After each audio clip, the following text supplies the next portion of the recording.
pa ganito to dati. First time akong kumain. Ano ako makain sa dulo? Yung sa restaurant ng Batangas.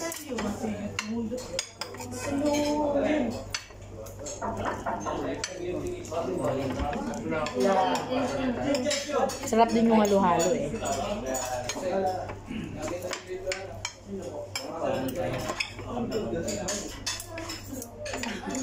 Tatawa sa sarili ko kanina.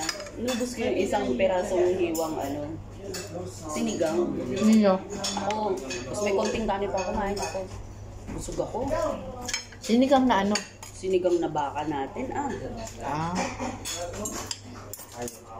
Kuya. Thank you.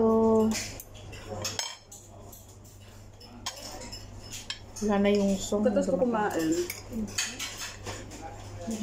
kausap ko yung anak kong lalaki. Magugutom ako ulit.